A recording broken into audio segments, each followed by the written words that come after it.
গত ভিডিওতে তো আমি বলেইছিলাম যে আমি আমার আম মাখার ভিডিওটা আপনাদের সঙ্গে আরেকটি ব্লগে শেয়ার করব। আর এই যে সেই ব্লগটা নিয়ে চলে এসেছি। আসলে আম মাখার ভিডিওটা এত সুন্দর, তাই এটা হচ্ছে যে আগের যে ভিডিওটা সেটার সঙ্গে আমি দিতে চাইনি, আলাদাভাবেই দিতে চেয়েছিলাম, কারণ এটা আমরা অনেক মজা করেছিলাম সেই দিন।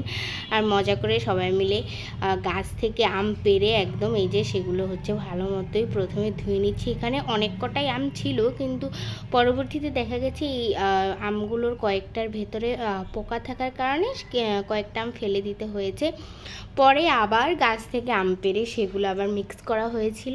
এই আমগুলো কিন্তু খুবই টক ছিল, আর এর সাথে কিন্তু কাঁচা মিঠে আমও ছিল। আর এই যে আমি সুন্দর করে আমগুলো ধুয়ে নিচ্ছি। আসলে আমি যখন ভিডিও বানাচ্ছিলাম তখন সবাই বসে বসে আমার ভিডিও বানানো দেখছিল, তো সেই জন্য আমি খুব হাসি পাচ্ছিল যে সবাই তাকিয়ে আছে কীভাবে। তো যাই হোক, এরপর আমি আমগুলো সুন্দর করে খোসা ছাড়িয়ে নিচ্ছি, আর সবাই বসে এখানে গল্প করছে আর আমার আম মাখা দেখছে। আসলে দারুণ ছিল সেই মুহূর্তটা। এই জন্যই আমি হচ্ছে সবসময় ভিডিও করতে খুব পছন্দ করি, কারণ এই মোমেন্টগুলো আর ফিরে আসবে না।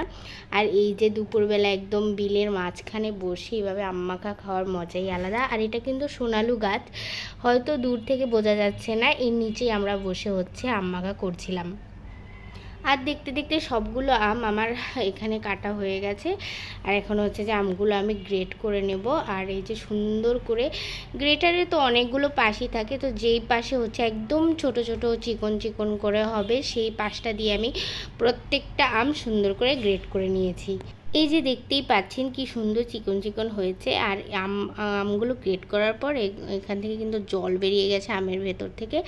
এই যে মরিচগুলো দিয়ে আমি মাখা করব আজকে আম মাখাটা, এগুলো আমাদের এলাকায় বলে বাড়িয়া মরিচ। মরিচগুলো ছোট হলে কি হবে, এত পরিমাণ ঝাল হয় কি বলবো। আমরা কিন্তু এখানে সবগুলো মরিচ এখানে ইউজ করিনি, অর্ধেক কটা মরিচই দিয়েছিলাম, তাতেই অনেক ঝাল হয়ে গেছিলো।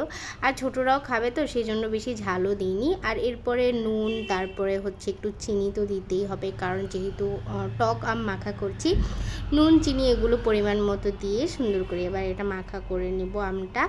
আর দেখুন নুনটা দেওয়ার সাথে সাথে এটা কেমন নীল কালার হয়ে গেছে, তার মানে বোঝা যাচ্ছে যে এটার মধ্যে সঠিক মাত্রায় আয়োডিন আছে। তো যাই হোক, সবাইকে তারপরে কলা পাতায় সার্ভ করেছিলাম, আর সবার খুব ভালো লেগেছে। কেমন হয়েছে বসিত?